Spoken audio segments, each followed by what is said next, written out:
Olá, amigos do canal Conhecimento é Poder. Sou Marcelo Gomes e sejam muito bem-vindos a mais um vídeo. Não esqueça de se inscrever e, se possível, deixar o seu joinha caso goste do conteúdo. Isso é muito importante para que mais e mais pessoas se tornem poderosas através do conhecimento. Dito isso, vamos ao que interessa. Hoje iremos aprender um pouco mais sobre a Grécia Antiga. Este é o 8º vídeo de um total de 10. Nele, vamos estudar alguns aspectos primordiais da cultura grega, questões de gênero, artes e educação, Jogos Olímpicos e religião. Veremos que as diversas cidades-estados independentes eram, na verdade, mais parecidas do que se possa pensar. Os gregos tinham conflitos e diferenças entre si, mas também muitos elementos culturais em comum. Falavam a mesma língua, apesar dos diferentes dialetos e sotaques, e tinham religião comum, que se manifestava na crença nos mesmos deuses. Em função disso, reconheciam-se como helenos ou gregos, e chamavam de bárbaros os estrangeiros que não falavam sua língua e não tinham seus costumes, ou seja, os povos que não pertenciam ao mundo grego, ou Hélade. A historiografia tradicional descreve na Grécia do período clássico uma rígida separação entre os ambientes públicos e privados, bem como entre os gêneros feminino e masculino. As mulheres eram proibidas de participar na vida política e necessitavam um tutor masculino por toda a vida, denominado Kyrios.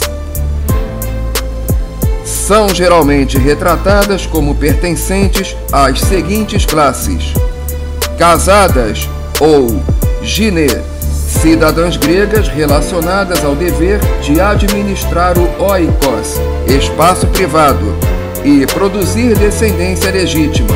A esta compete seguir o ideal da Mélissa.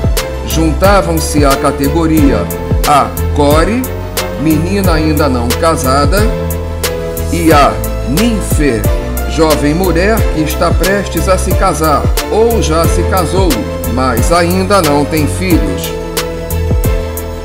Prostitutas, associadas à compra de favores sexuais e ao espaço público, são divididas em etairai, auletes e pornai. Concubinas ou palaquê, geralmente uma escrava que diferia da esposa pela ausência de proteção no ordenamento jurídico. Linhas de pesquisas recentes, entretanto, têm questionado o entendimento androcêntrico da história grega através da procura por redefinir conceitos de participação política e de fronteiras de circulação nos ambientes público e privado, bem como pela interpretação de sinais de agência da mulher presentes tanto na gestão cooperativa da casa como na condução de ritos religiosos e funerários. Sobre a prostituição feminina, verifica-se a necessidade de melhor compreensão acerca da vida dessas mulheres, sendo emblemática, por exemplo, a existência de entendimentos divergentes acerca do conceito das etairai, representadas ora como modalidade de prostitutas refinadas que participavam do simpósio, ora como simples pornai ou palaquê, ou até mesmo como mulher da alta sociedade grega com comportamentos desviantes dos padrões sociais estabelecidos. Um dos mais expressivos monumentos do período antigo é o Partenon, templo com colunas dóricas, construído entre 447 e 438 a.C. na Acrópole de Atenas, e dedicado à padroeira da cidade, Atena Partenos. A construção foi projetada pelos arquitetos Calícrates e Ictinos e foi comandada por Fídias. Suas linhas arquitetônicas serviram de inspiração para a construção de muitos outros edifícios em todo o mundo. Em Atenas, apesar das mulheres também serem educadas para as tarefas de mãe e esposa, a educação era tratada de outra forma, pois até mesmo nas classes mais pobres da sociedade ateniense encontravam-se homens alfabetizados. Eles eram instruídos para cuidarem não só da mente, mas também do corpo, o que lhes dava vantagem na hora da guerra, pois eram tão bons guerreiros quanto eram estrategistas. Os meninos, quando ainda pequenos, aos 7 anos de idade, já começavam as suas aprendizagens na escola e nas suas próprias casas. O pedagogo, um escravo especial, era escolhido para os orientar. As principais obras dos antigos poetas, como Homero e Hesíodo, eram decoradas nas suas aprendizagens, habitualmente acompanhadas de música.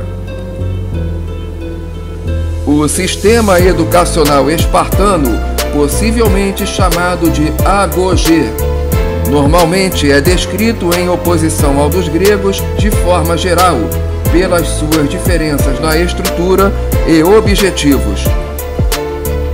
As características mais comumente ressaltadas têm ligação com a severidade do sistema, fazendo com que alguns autores atribuíssem a Esparta o epíteto de domadora de mortais.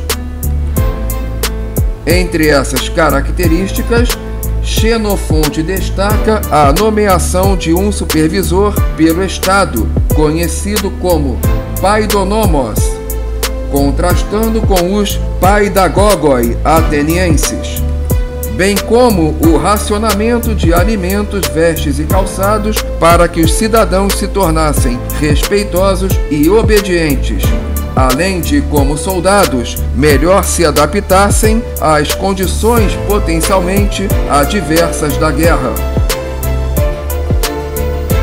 O principal evento de ligação cultural e religiosa da Grécia Antiga eram os Jogos Olímpicos, criados a partir de 776 a.C., sob a forma de um festival para reverenciar os deuses do Olimpo. De 4 em 4 anos, os gregos das mais diversas cidades reuniam-se em Olímpia para a etapa final de outros festivais, realizados nas cidades de Corinto, Delfos e Argos. Essa etapa final ficou conhecida como Jogos Olímpicos. Esses jogos eram realizados em honra a Zeus, o mais importante deus grego, e incluíam provas de diversas modalidades esportivas: corrida, saltos, arremesso de disco, lutas corporais. Além do esporte, havia também competições musicais e poéticas. Os Jogos Olímpicos eram anunciados por todo o mundo grego 10 meses antes de sua realização. Os gregos atribuíam tamanha importância a essas competições que chegavam a interromper guerras entre cidades para não prejudicar a realização dos jogos. Era a trégua sagrada. Pessoas dos lugares mais distantes iam a Olímpia a fim de assistir aos jogos. Havia, entretanto, proibição à participação das mulheres, fosse como esportistas, fosse como espectadoras.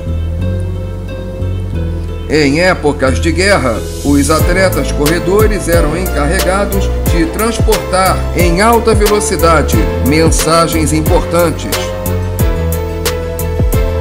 Os gregos praticavam um culto politeísta antropomórfico, em que os deuses poderiam envolver-se em aventuras fantásticas, tendo também a participação de heróis como Hércules, Teseu, Perseu e Édipo, que eram considerados divinos. Não havia dogmas e os deuses possuíam tanto virtudes quanto defeitos, o que os assemelhava aos mortais no aspecto de personalidade. Para relatar os feitos dos deuses e dos heróis, os gregos criaram uma rica mitologia. Normalmente, as cerimônias públicas, mesmo de cunho político, eram antecedidas por práticas religiosas, o que reflete a importância da religião entre os gregos antigos. Mas essa religião foi superada pela filosofia. Apesar da autonomia política das cidades-estados, os gregos estavam unificados em termos religiosos. Entre as divindades cultuadas estavam Zeus, senhor dos deuses e céus; Hades, deus do mundo inferior e dos mortos; Deméter, deusa da agricultura; Poseidon, deus dos mares; Afrodite, deusa do amor e beleza; Apolo, deus do sol, da música, da medicina, da poesia, do tiro com arco e dos solteiros; Dioniso, deus do vinho; Atena, deusa da sabedoria e da guerra; Ártemis, deusa da caça e da lua; Hermes, deus dos ladrões, dos viajantes, dos comerciantes e dos mensageiros;